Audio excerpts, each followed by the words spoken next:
This is Fresh Air. I'm Terry Gross. The common wisdom about pets is that you can train a dog, but you can't train a cat.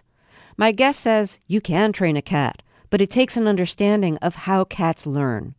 Sarah Ellis is the co-author with John Bradshaw of the new book, The Trainable Cat. Among the things she's trained her cats to do is come when she calls, voluntarily walk into the cat carrier to go to the vet, take medicine, and be friendly to her dog and her baby. Ellis is a feline behavior specialist at the British charity group International Cat Care, which collaborates with organizations around the world involved with cat welfare. And she's a visiting fellow at the University of Lincoln in England. Sarah Ellis, welcome to Fresh Air. Why are cats more difficult to train than dogs? And do you even agree with the premise that cats are more difficult to train than dogs? I think, yes, they can be more difficult, but it's all about having a little bit more patience and a little bit more understanding of what the cat is in terms of its behaviour and where it's come from. And then once owners have that understanding, the patience comes much more naturally, and then they can see that training is possible. But as you point out, you can't train cats the same way that you train dogs. I mean, it's similar but different because cats respond to different things and they have different sensory ways of intaking information. One of the things you point out is that dogs are creatures of habit, cats are creatures of place. What does that mean? Okay, so yeah, I think the fundamental difference between dogs and cats and how it influences the way that they perceive training is that dogs are innately very, very sociable. They have evolved from a social animal, the wolf, and they are incredibly sociable not just to their own species, but to humans. The cat, however, has evolved from a solitary ancestor, the North African wildcat. And that process of domestication has also been much, much shorter, if you like, and therefore the cat hasn't had the chance to develop these social tendencies that the dog already has. So because of that, the cat's a little bit more on the back foot or the back paw, if you like. They're less likely to understand the cues that we may give, for example, things like pointing. They're less likely to naturally attune to us. So they're much less likely to look at our faces, to be able to read our expressions. And when you say cats are creatures of place, not of habit, what do you mean by that? Okay, so going back to this idea that dogs are really sociable and cats less so, because of that, the primary attachment for a dog is generally its owner. By an attachment bond, think of like a mother and their child. It's that bond, being around a child, to be around its mother, creates a feeling of safety and security. And when you go to a new place as a child, as long as your mother or your parent is there, you still feel a sense of safety. And that's the same for a dog. So for when a dog goes to the vets with its owner, the dog still feels relatively safe and secure and can cope with the environment because its owner's there, that security blanket. For the cat, that security does not necessarily come from a person or another animal. It comes from a physical place. Cats are very, very territorial animals, and they create safety by getting to know a physical place very well and by marking that place and impregnating it with their own scent. So when we take the cat out of that physical environment, we've taken away their safety or their security, and that's why they don't cope nearly as well in novel environments. And what are the implications of that for training a cat? Well, the first thing is many of the things that we want to train a cat involve novel places. So you mentioned already going to the vets, the boarding cattery, moving house, etc. And one of the ways that we tend to move cats is we put them in a cat carrier.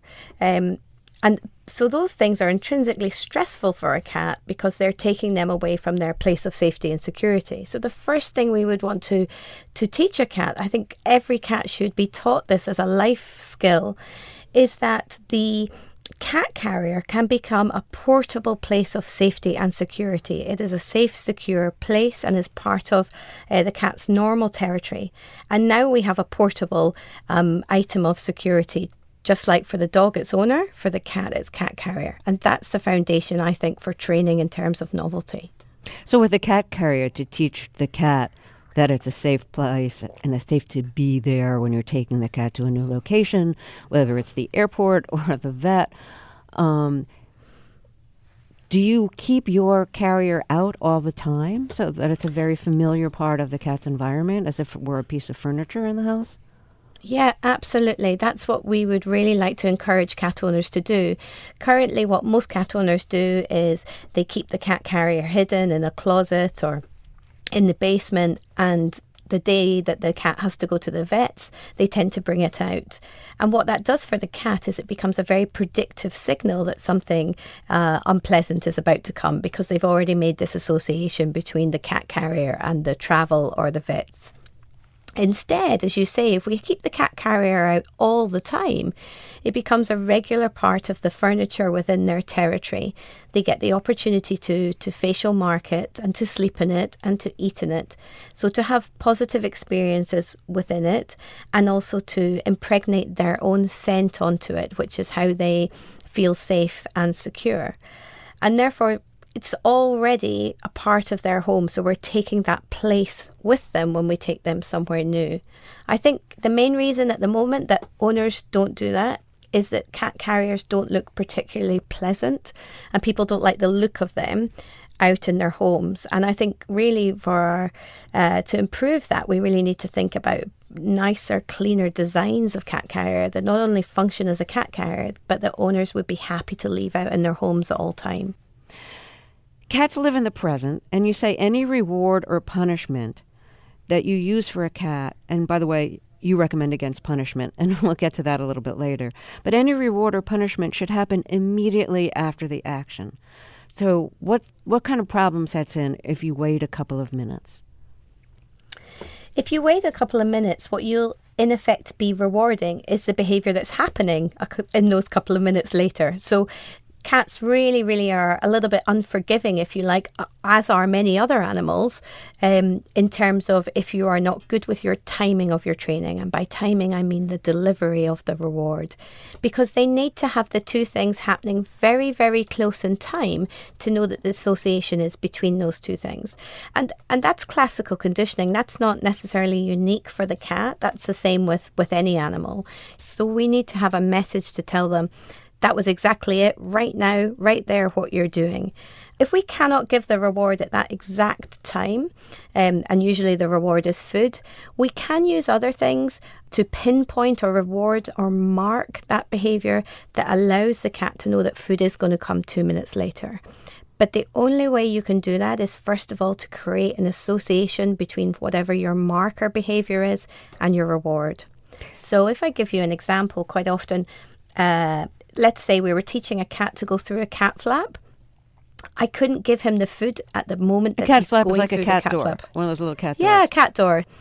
The behaviour that we would want to reward, going through the cat door or jumping down, we cannot give food at that exact moment in time, because we might not physically be able to get the food to the other side of the cat door or to the cat the second its feet lands on the floor. So we can use something that we call a marker. And in this case, very often with cats, I just use a word, and that word's often just good.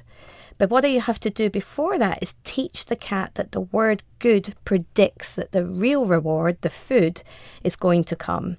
And you do that just simply by pairing those two things, presenting the word good, so saying it, and then giving food. And doing that time and time again. And then you know the cat has learnt the association when you just say the word good and the cat orientates towards you. It might meow at you. It shows you all the behaviours that it normally shows you that are indicative that it knows food is on its way. Then you've got a tool that will allow you to buy those extra few seconds. But it's not going to be a few minutes. It's only going to be a few seconds. Okay, so when you're teaching a cat to respond to a word like good, what exactly is the cat hearing? Do you have any idea? And I have this habit, I don't know if it's annoying to my cat or what, but I sometimes talk to my cat in a falsetto like this. I don't know where that comes from. But I don't know, like, is it the rhythm of the word? Is it the, like our cat's name is Rowdy, and I'll call him like Rowdy, and so is he hearing the melody of that sound, or like, yeah? What's the best way to talk to a cat? Cats generally cope well with quiet voices. They don't like very loud voices. That can be frightening for them. And they do tend to like female voices a lot because they attune very well to high pitch. Their auditory system is very much designed to hear high-pitched sounds because prey make very, very high-pitched sounds. And therefore, they do tend to orientate towards high sounds better. So I don't think it's a problem at all if owners are speaking to their cats in the more sort of baby voice type language. You recommend against punishment. You're all for reward. Why is punishment bad? And we're not talking about, beating the cat, but just like a negative response, like squirting the cat with water or shaking noisy keys at it. Yeah, the reason that we don't advocate punishment at all is because it can be really, really damaging to the relationship of the cat with the human. If you get your timing wrong, you may be punishing a very different behaviour to what you think you're punishing, and that can be quite disastrous. And secondly, if you're delivering that punishment, so you are holding a water sprayer, or you are throwing something at the cat, or you are physically, smacking its back end off the kitchen counter, or whatever it is, the cat will associate that punishment with you and may not associate it with the actual act of what it's doing because you're very salient in that environment at that time and you are the one delivering the punishment. And so all you're doing then is teaching your cat that you are not a very good person to be around, that you deliver quite unpleasant consequences. And therefore the cat will start to avoid you rather than stopping to do that behaviour. So how do you teach a cat not to do something, to stop doing something? So it very much depends on the behaviour, but what we would do is try and teach an incompatible behaviour. So we would teach the cat to do something else instead that meant they couldn't do the behaviour that was undesired. And we would make a different behaviour very, very rewarding. So they were very, very motivated to do it. We would also find out what the particular behaviour was that they were doing that was undesirable and why they were motivated to do that behaviour. And we have to think about, is it a behaviour that they actually need to do for their own welfare? So, for example, let's say they're scratching and they're scratching the furniture as opposed to scratching on their scratch post. We couldn't just stop that behaviour completely because it's a natural behaviour for cats and it's something that they should be allowed to do and we should accept that they do as part of being a cat. So therefore we think we would want to train the cat to redirect that behaviour onto something that we would consider much more appropriate rather than stop it completely. Like a scratching post? Like a scratching post, exactly. My experience is cats love the furniture and the scratching post. You're just adding more joy in their lives, but you're not discouraging them from scratching the things you don't want them to scratch. And I think for cats that are housed indoor only, they will often scratch in multiple places within the home because they will often scratch at multiple places within their territory, at the boundary of their territories. So for cats that are allowed outdoor access, that's often outdoors. But for cats that don't have outdoor access, those multiple points are often within the home. So it's a case of educating owners that actually one scratch post is often not enough. Most of us just don't have one chair in our house. We have several chairs and we'll sit in different ones. And therefore we need to think about providing extra resources for our cats, more than one scratch post. Okay, so let's start with like a basic training thing. Teaching a cat to respond to the cat's name and to come when you call it. So as a positive reinforcer, you recommend, a treat. And one of the things you do is have meat paste in a syringe. I mean, I don't even know where to get meat paste. I've never even heard of meat paste. So and by the way, I should mention the syringe. It's not to inject the cat. You just kind of squirt it out of the syringe, and so the cat can lick it off the end of it. There's no needle in it. Absolutely. Is syringe the right word to use? Yeah, we would call it a syringe certainly, and then it's a syringe without a needle, so the plastic part of the syringe, if you like. Right. But actually, I have a 2-year-old, and during weaning of my little boy, I discovered these like squeezy tubes that have a spoon attached to them that you can squeeze the tube and it squeezes a baby food out onto a spoon. And I thought these are fantastic for training cats because you can squeeze it straight into a spoon and the cat licks it off the spoon. So it's amazing what things you can find which you're not expecting in life at all. But meat paste, there are some cat food that comes canned and it's like a patty. And you can loosen that patty with a little bit of water to make a paste. I also have a separate, very small food mixer so that I can blend my cat's regular cat meat into a paste, which sounds a bit disgusting, but trust me, once you've done it once or twice, it's not a problem. And you can buy human grade meat paste as well. In the UK, people spread it on their sandwiches and these kind of things. You just have to make sure in the ingredients it doesn't have any additional ingredients that could be toxic to cats. It's worth definitely checking with your vet. Spreading it on sandwiches does not sound great to me, but thanks for the No, advice. it's not. It's not something I would eat. Hence why the cat gets it. So getting back to teaching a cat to respond to its name and to come when you call it, walk us through the process for doing that. 'Cause that Sure. seems like the very basic training. Yep, definitely. So most people's cats know their names already, but where people tend to go wrong is they think, oh, he knows his name, I'll use his name to get him to come to me. But because we use their names all the time, it's not a command to say, come to me. It's just a word that we say to them that they know they need to give their attention to us. So the first thing we need to do is think about what word are we going to use that actually means I want you to move your body over towards me and stop when you get to me. We tend to use come or here or any word that works well for you. So the word of the cat's name, let's say I'm training Cosmos, my cat, I would say the word Cosmos to get his attention, but then I would always say the word come to tell him the command of what I'd like you to do now I've got your attention is to come towards me. So you have to think about what that word's going to be first of all, but we don't use that word until a little bit further down the training. The first thing we do is we make sure the cat is actually really quite close to us when we start teaching the recall. And when I say close, I'm meaning like within a metre, 2 metres, definitely within the same room. And we show the cat that we have something that it really likes. So most commonly food. So if you've got your food in a paste, you might need to squirt a little bit of that paste out and let the cat smell it. Or if you've got food in a tub, if you've got some biscuits, you can rattle that, show the cat that you've got it. The cat should come to you purely because it knows you've got food and it's motivated for that food. So choose a time when the cat's hungry, choose a food it really, really likes. So as soon as the cat gets up and starts to walk towards you, and we're only talking at this stage a few steps, you then give that cat that reward. And you repeat that in different locations and different places in the house, and you gradually increase the distance between you and the cat. After doing that in different locations within the house and doing it at different distances, which are increasing, we can start to do it when the cat can no longer see us. It can just hear us. So that's quite good fun. That is when you really know that you've trained well. You can be in a completely different room of the house, call the cat, give your cue word, and see if the cat comes.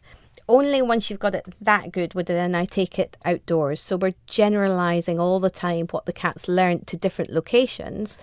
And that's what makes it really strong. So once the cat has mastered this training and comes when you call it by saying come, Mm-hmm. At what point can you stop giving the cat food each time the cat comes? And will the cat at some point think like, well, I'm not going to come anymore. There's nothing in it for me. Yeah, okay. So it's a little bit like, imagine the food's a little bit like your pay for going to work. We wouldn't go to work for nothing ever, really. There has to be some reward at some point, but that reward doesn't have to come every single time once the animal has learned what the cue word means and has got the behaviour mastered. What we tend to find in animal training, and this is not just the case for cats, it's for all animals, is that once you've taught a behavior, in order to maintain that behavioral response really strongly, intermittent reinforcement is the best kind. And by that, what we mean is that you don't give a reward every single time. This sort of keeps the cat guessing. They don't know if running towards you this time will get the food or it'll be the next time. And that actually makes the behavior more likely to happen. So cats are they're very demanding about certain things. Like when they want food, if they know that you feed them and they're hungry and they want you to feed them, they will tell you either by meowing a lot or by biting your foot or scratching your leg, or there's sweeter ways of doing that, but there are the more assertive ways. So how do you train a cat to like not bite you or scratch you? Oh, let me get to another example. This is the best. When you're sleeping, it's your day to sleep late. It's Saturday. You want to sleep late. Your cat doesn't know it's Saturday. Your cat doesn't care that it's Saturday. It wants to be fed at 6:30 in the morning. And so it jumps onto the bed or walks up to the pillow, sticks its paw in your eye and says, time to get up. How do you train a cat not to do that? Okay, so those behaviours happen in the first place because the cats have trained us. We may not have been aware of that at the time, but that's basically what's happened. Cats are not necessarily born meowing and screaming at us for food. It's a behaviour that they learn. They're also not born innately to bite our noses when we sleep and scratch our eyes when we sleep. Again, it's another behaviour that they try out through trial and error. Learn that it has a it's very effective because it gets exactly the response they would like, and therefore they use it again and again. So the first thing I would say is that owners who've found that their cats are meowing incessantly for food and driving them bonkers is to think about, what have you done in the past when your cat has done those behaviours? It is likely that you have gone, oh, goodness me, he's meowing again. Just give him some food for him to be quiet. What we've done, remember, is we've reinforced the meowing behaviour. So we're just going to make it worse and worse and worse for ourselves because our cats are going to go, oh, that is the behaviour that I need to do to get food. And if one day we think, I'm not going to do that anymore, I'm really sick of him meowing for food and I don't want him to do that, I want to try and stop him doing that. And day one, he meows and you're really strong and you think, nope, he's not going to get food for that. And day two and day three, and then by day four, you've had a really, really bad day at work and you're really tired and you've got a bad headache and he is still meowing for food. And you think, no, I'm going to be strong-willed here. He's not going to get food now. He's going to have to wait until he's quiet another time and then he can have food. And you let him meow for much, much longer than normal. And then you just can't take it anymore. And you give him the food. You've made the whole situation even worse. Because now the cat's learned, oh, I have to meow for like 20 minutes instead of 10 minutes for you to give me the food. So what we have to warn owners in that situation is we have to put the behaviour on what we call an extinction schedule, if we want to use the real scientific term. That is that this behaviour is no longer reinforced. So if you wake me up in the middle of the night, I will no longer get up and feed you just so I can go back to bed. What we need to explain to owners is that if they can be really strong with that extinction schedule and just make sure at every occurrence of that behaviour they do not reward it, is that it will stop. I think a common problem that a lot of pet owners face is that, they have, say, a cat and they want to also adopt another cat or a dog, or they have a new baby that's about to arrive. And you have to acclimate the cat that you already have to the newcomer and vice versa. And you have a lot of suggestions for training the cat to deal with the new baby or the new animal that's coming to the house. Can you take us through some of those steps? Yeah, sure. So as humans, we're really naturally very, very sociable. We like extending our families. We like having, if we love cats, we want more cats. The cat doesn't see the world like that at all. Remember, it's evolved from a solitary animal. So suddenly being asked to share its territory with somebody or something that's very unfamiliar to it can be a really quite stressful experience for a cat. So while we might welcome with open arms a new baby or a new cat, and we have an understanding that this already is a family member for us, the cat doesn't. For the cat, it's the analogy would be like if you just came home from work and a stranger was sleeping in your bed. It's really quite a sort of freak out situation. But when cats, they do have the ability to form social relationships with one another, and it really depends on the individual cat to what extent they can. The way that they do so and the way that they maintain those social relationships is very often through scent. They have very, very good sense of smell. And while we generally recognize our family members through sight and through the sound of their voices, for cats it will be through how they smell.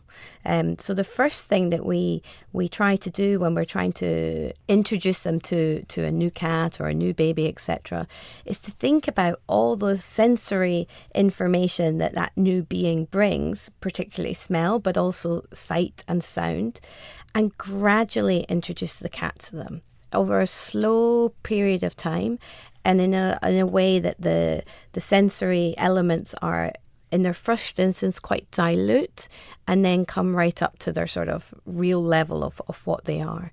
How do you introduce a new person's smell or a new animal's smell to a cat?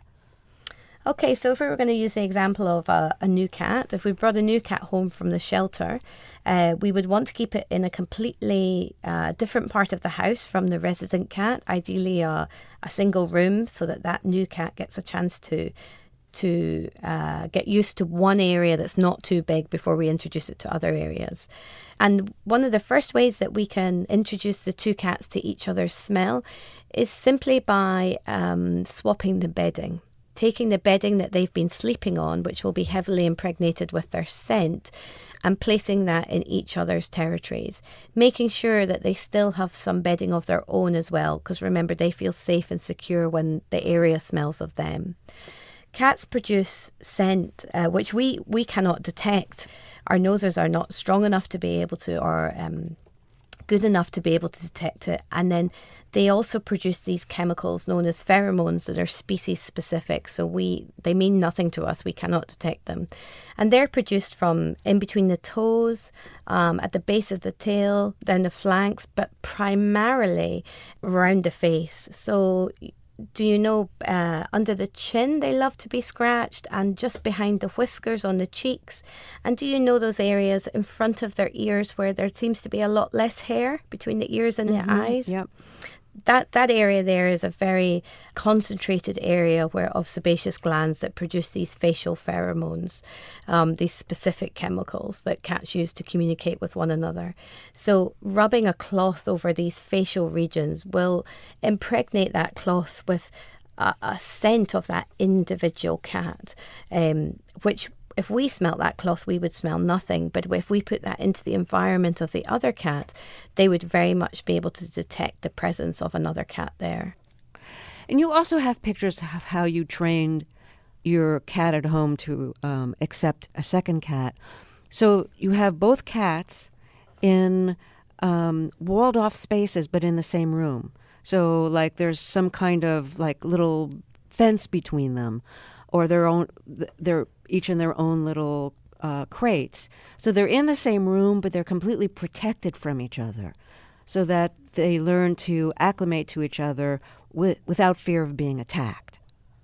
Yeah, so once they've got used to the smell of each other, and they've heard each other, and they're happy with all those things, then we would physically introduce them so that they could see each other. And by this stage, they should be able to recognize each other by smell. So it shouldn't be like, oh my goodness, who is this creature in my house? Because they've already smelt this animal and they'll match the smell. But as a safety measure, we would always make sure that they can't physically interact at the beginning beyond just a nose-to-nose greeting. When cats tend to meet each other, they do so by sniffing each other at their noses. And then if they are well known to one another and part of the same familial group, they may go on to then facial rub. But for cats, when we're introducing them to each other, a nose-to-nose touch or sniff is simply enough. That's all we would be really looking for, with no agonistic or hostile behaviours. And so they're able to do this through a barrier, through a mesh door, or through a baby gate. But we've prevented the opportunity for any hostile behaviour in the eventuality that it did occur, because we know from scientific study that if at the first true meeting cats fight, then the chances of us being able to get those cats to live together is really, really difficult. And the first meeting is really crucial. A lot of people who have cats have problems with the cat urinating outside of the litter box. And that's an example, like, I have no clue how you would train a cat to not do that.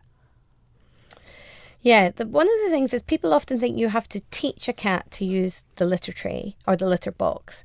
And you don't. You don't have to teach kittens to use the litter box. When they feel a substance under their feet that's very fine and rakeable, instinctively they will toilet on it. So the reasons that sometimes they don't use the litter box is because the litter box is not clean enough. Remember, they have this really, really good sense of smell. And while we might not be able to smell the odours coming from it, the cats certainly can. Their noses are closer to the soiled litter, and that they have this much better, much more acute sense of smell. And they're fastidious about being clean. So if that a litter box has not been scooped in the morning or in the evening, they might choose not to use it. Often cat litters are designed with us as a consumer in mind rather than our cat. And they are not desirable to our cat in terms of the sensation they create on their feet. They might not be fine and rakeable enough. Or we may place the litter box in an area that the cat doesn't feel is safe and secure. Lots of people put them in their basement next to their tumble dryer or their laundry machine or their washing machine. And for a cat, it's horrible to have that vibration or that noise right next to when they want to go to the bathroom. So these are some of the reasons that cats might not want to use the litter box. There's a whole nother range of reasons that are medical related. So we always advise, if your cat is not using the litter box, to make sure the first thing you do is to take it to the vets. So it's not just a simple case of being able to train the cat to use the litter box. It's more that they instinctively know how to do that.